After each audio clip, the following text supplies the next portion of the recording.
Okay, let's talk about applying to universities abroad. For a long time, it felt like there was a clear, well-trodden path. But now, that whole map is changing right under our feet. Old assumptions are fading, and brand new opportunities are popping up all over the place.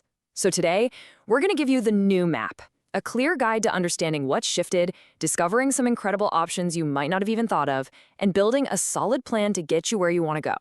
All right, let's dive in.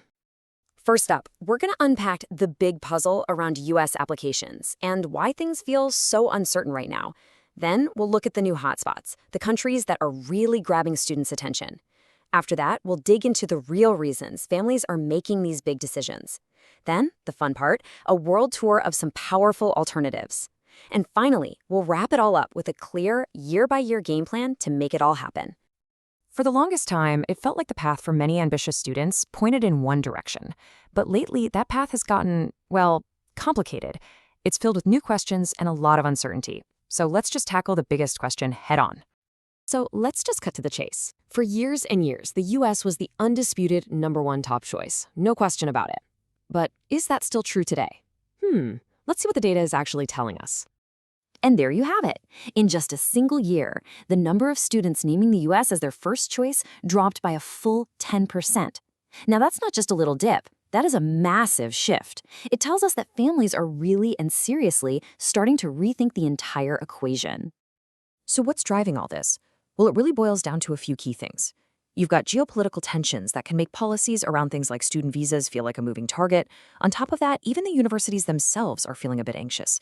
A lot of their most important research funding is tied to government budgets, and any instability there can have a real trickle-down effect on their programs.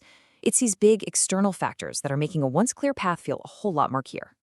Okay, so with all this uncertainty around the U.S., a whole new set of favorite destinations is starting to emerge.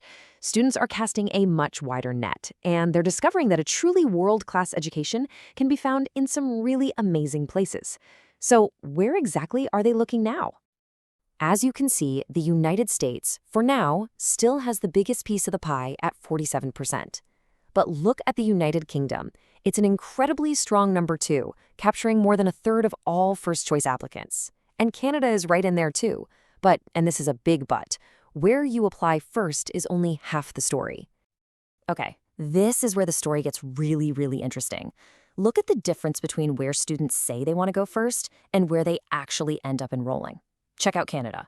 Only 6% of students listed as their top pick, but 8% actually end up going there. What does that tell us? It shows that Canada often becomes the final practical, super reliable choice that wins out in the end, even if it wasn't the initial dream. It's a huge sign that families are making their final decisions with a very clear, pragmatic head. And we absolutely have to talk about the incredible rise of Hong Kong. It is quickly becoming a powerhouse destination. For some groups of students, its enrollment numbers are now on par with the UK. And it's not hard to see why. It's this powerful mix of world-class universities being more affordable than the US and offering these incredible career opportunities right on your doorstep after you graduate. It's a total package. So we've seen where students are going, but now let's get to the real heart of it. Why? Because the way people make this decision has totally evolved. Sure, rankings and prestige still matter, of course they do, but families are now laser-focused on a whole different set of criteria. If there is one number you take away from this entire explainer, let it be this one. A whopping 75%, 3/4 of students who got into their dream school but didn't go, said it was because of the cost. This isn't just a small factor anymore. For most families, it is now the single biggest driver in that final crucial decision. And here's why that number is so powerful. Let's just make it real for a second. A single year at a private university in the US can easily run you $70,000, even $80,000. Now compare that to a top-tier university in the Netherlands, where tuition and housing together average around 30,000 euros. The difference is just staggering, and the value proposition is becoming impossible for families to ignore. So what this all boils down to is that the conversation has changed. It's shifted from what's the most prestigious university I can get into to what's the smartest investment for my future. People are thinking like investors. They want to see a clear return on investment, or ROI. That means they're prioritizing things like employability after graduation, clear and stable career paths, and especially programs that open doors to working internationally. All right, so knowing that the world has opened up like this, let's go on a quick world tour of some of these amazing high-value destinations that might not even be on your radar yet. First stop, the Netherlands. And let's get the biggest question out of the way right off the bat. Worried about a language barrier? You don't have to be. A full 90% of university programs there are taught completely in English. It makes it one of the easiest, most accessible places in Europe for an international student. And beyond that, the Netherlands is just a powerhouse. You've got world-famous schools like Delft for engineering or Leiden University for international studies, which is literally in The Hague, steps from the UN. But here's the real kicker. The Dutch government actually wants international graduates to stay and work after they finish their degree, and they offer a clear visa path to do it. That's a huge, huge advantage. Next up, a country you might think you know, but maybe not for this: Italy. We all think of it for art, for history, for food, right? But it's also a surprisingly strategic and powerful choice for some really high-demand fields, like medicine, business, and of course, design.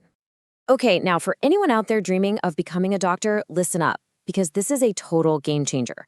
It is nearly impossible for an international student to get directly into a U.S. medical school. But there's this incredible, smart workaround. You can earn your medical degree in Italy, which is recognized in the U.S., and then go to the States, pass the board exam, and become a fully licensed American doctor. It's an amazing and practical pathway to a U.S. medical career.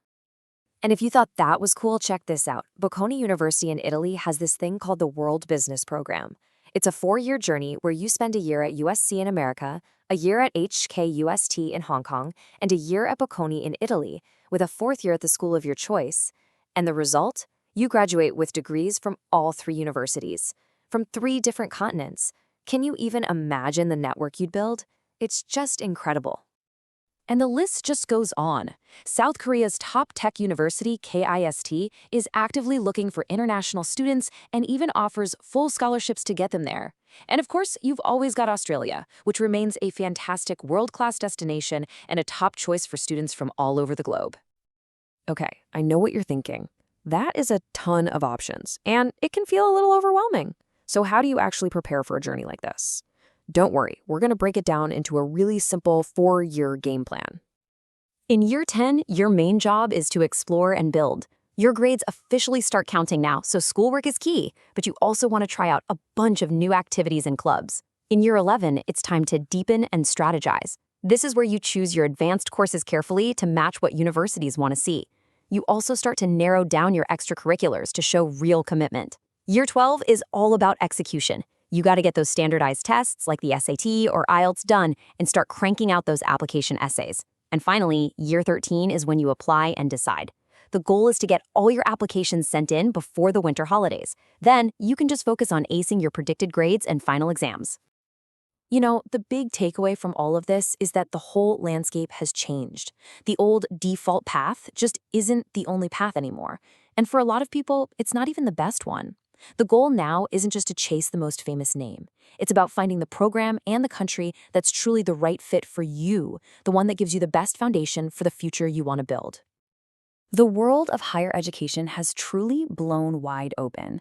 It is more diverse, more accessible, and more exciting than it has ever been before. There are just these incredible opportunities waiting for you in every direction. So the only real question left is, with a whole world of options at your feet, where will your journey begin?